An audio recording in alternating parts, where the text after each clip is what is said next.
Hey guys, ഇന്ന് ഞാൻ പോകാൻ പോണത് ഞാൻ പഠിച്ച എന്റെ കോളേജിലേക്ക്. ഇതാണ് കാർത്തിക, ഞങ്ങളുടെ കാർത്തു. എന്റെ ട്രാവൽ പാർട്ട്ണർ ആണ്. ശരിക്കും പറഞ്ഞ മിക്ക ദിവസവും ഞങ്ങൾ ഒരുമിച്ചായിരിക്കും കോളേജിൽ പോവുക. കോളേജിലേക്ക് പോകാൻ നേരെ വഴികൾ ഉണ്ടെങ്കിലും പല വഴികളും പുതുതായി കണ്ടുപിടിച്ച് എക്സ്പ്ലോർ ചെയ്യലാണ് ഞങ്ങളുടെ പണി. ഇതാണ് ഞാൻ പഠിച്ച എൻ്റെ college, Christ college of engineering. കോളേജിൽ നിന്ന് പാസ് ഔട്ട് ആയിട്ട് പിന്നീട് കോളേജിലേക്ക് വരുമ്പോൾ വല്ലാത്തൊരു ഫീലിംഗ് ആണല്ലോ. കോളേജിൽ പോയിട്ട് നമ്മളെ പഠിപ്പിച്ച ഫാക്കൽറ്റീസിനെ കാണാം, ജൂനിയേഴ്സിനെ കാണാം, അവരെ കണ്ട് സംസാരിക്കുക, കാര്യങ്ങളൊക്കെ പറയാം. അത് വേറെ തന്നെ ഒരു എക്സ്പീരിയൻസ്. അങ്ങനെ കോളേജിൽ നിന്ന് ഇറങ്ങിയപ്പോൾ ഒരാൾ വന്നിട്ട് ചോദിച്ചാൽ എന്നെ വ്ളോഗിൽ കയറ്റുമെന്ന്. അപ്പോൾ നമുക്ക് കേട്ടാണ്ടിരിക്കരുത്. അങ്ങനെ അവിടുത്തെ സെക്യൂരിറ്റി ചേട്ടനായിട്ട് സംസാരിച്ചിരിക്കുമ്പോഴാണ് പറഞ്ഞത്, സഞ്ജു സാംസൺ വരുന്നുണ്ട് ഹെലികോപ്റ്ററിൽ 4:30 ആകുമ്പോൾ. ഇത്രയും വലിയ ക്രിക്കറ്റ് പ്ലെയർ, അതും ഇത്ര അടുത്ത് വന്നിട്ട് കാണാണ്ട് പോകുന്നത് മോശമല്ലോ. അപ്പോൾ നമ്മൾ വെയിറ്റ് ചെയ്തു സഞ്ജു സാംസൺ വരുന്നത് കാണാനായിട്ട്.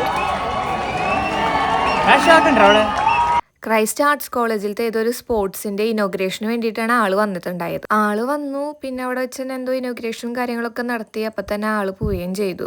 ചെറിയൊരു പരിപാടിയായിരുന്നു അവിടെ. അങ്ങനെ അതൊക്കെ കഴിഞ്ഞ് പോണ വഴിക്കാണ് എൻ്റെ ഒപ്പം പഠിച്ച എൻ്റെ ക്ലാസ്മേറ്റ് ആയ ജോസഫിനെ കണ്ടതും അവൻ വർക്ക് ചെയ്യണ സൈറ്റൊക്കെ ഞങ്ങൾക്ക് കാണിച്ചു തന്നതും. അവിടുന്ന് പിന്നെ ഞാനും കാർത്തും നേരെ പോയി തിരിഞ്ഞാലും അവിടെ മൈതാനത്ത അവിടെ പോയിരുന്ന് 2 ബജിയും കഴിച്ച് കുറേ നേരം സംസാരിച്ചു. ഞങ്ങൾ തിരിച്ചു വരുന്ന ടൈമിൽ സ്കൈ ഒക്കെ കാണാൻ നല്ല ഭംഗിയായിരുന്നു. ഈ നേരത്ത് ബീച്ചിൽ പോയിരിക്കണെങ്കിൽ നല്ല വ്യൂ കിട്ടിയേനെ. ബീച്ചിൽ പോയാലോ എന്നൊരു പ്ലാൻ വന്നിരുന്നു ഞങ്ങൾക്ക്. പിന്നെ ഞങ്ങൾ അത് വേണ്ടാന്ന് വെച്ചു. A well spend day after a long time അങ്ങനെയൊക്കെ പറയാൻ പറ്റിയൊരു ദിവസമായിരുന്നു. അപ്പം അത്രേ ഉള്ളൂ. Okay, by.